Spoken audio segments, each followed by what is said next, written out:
Hi friends, আপনারা যারা দেওঘর ভ্রমণের কথা ভাবছেন তারা দেখে নিন কিভাবে দেওঘর যাবেন ভায়া ট্রেন। আমরা দেওঘর গিয়েছিলাম ডিসেম্বর মাসে, তো সেই ভ্রমণের কাহিনী আজকে আপনাদের সামনে তুলে ধরলাম। আমরা চেপেছিলাম আচুড়ি স্টেশনে সকাল 8:37-এ খড়গপুর আসানসোল মেমু এক্সপ্রেসে ট্রেন নাম্বার 18027। এটি ছাতনা, ঝাটিপাহাড়ি, সিজ্জাম, ইন্দ্রবিল, মেটাল শহর, আদ্রা জংশন এবং জয়চণ্ডী পাহাড় হয়ে আসানসোল পর্যন্ত যেয়ে থাকে।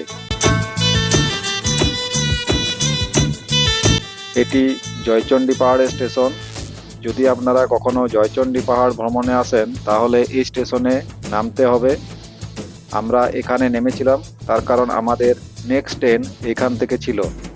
এখানে পারলে কিছু টিফিন সেরে নিন, তবে এখানে সেভাবে দোকান নেই, তাই পারলে টিফিন নিয়ে আসবেন, কারণ সকালবেলাতে সমস্ত দোকানগুলো খোলে না।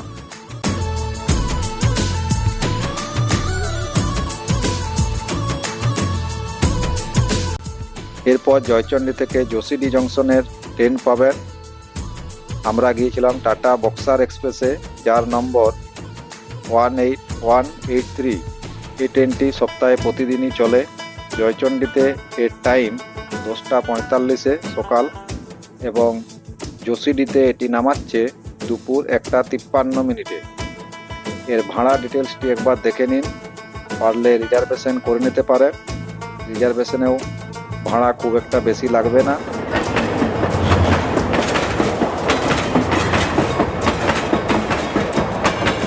আমরা রিজার্ভেশন করে গিয়েছিলাম। জয়চণ্ডী থেকে যাত্রাপথে যে স্টপেজগুলো আছে সেগুলো হলো বার্নপুর, আসানসোল, চিত্তরঞ্জন, জামতাড়া, বিদ্যাসাগর, মাধুপুর জংশন এবং যোশীডি জংশন।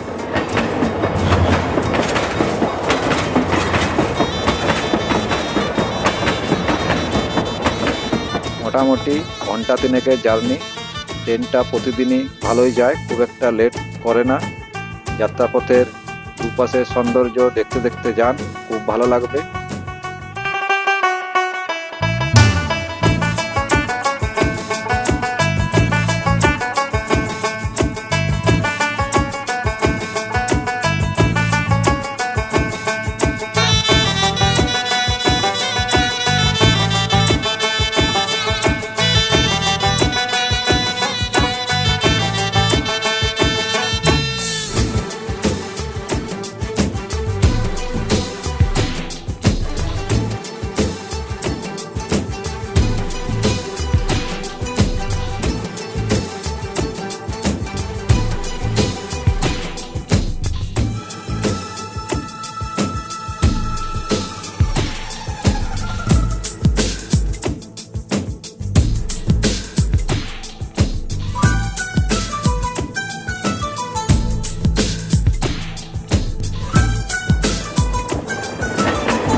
আমরা যোশীডি স্টেশনে পৌঁছে গেছি।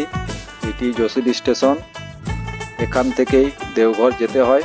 আপনারা চাইলে দেওঘর স্টেশন আছে, সেখানেও এখান থেকে যেতে পারেন, অথবা অটো করেও যেতে পারেন।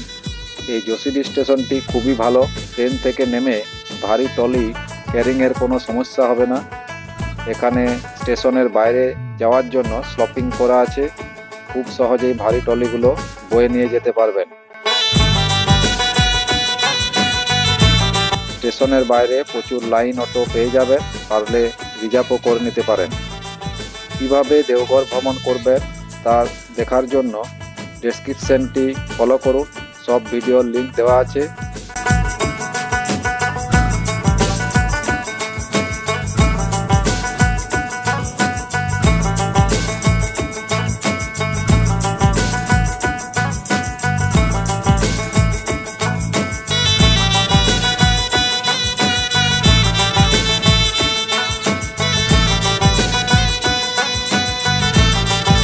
ভিডিওটি যদি ভালো লেগে থাকে তাহলে লাইক, শেয়ার, কমেন্ট অবশ্যই করবেন।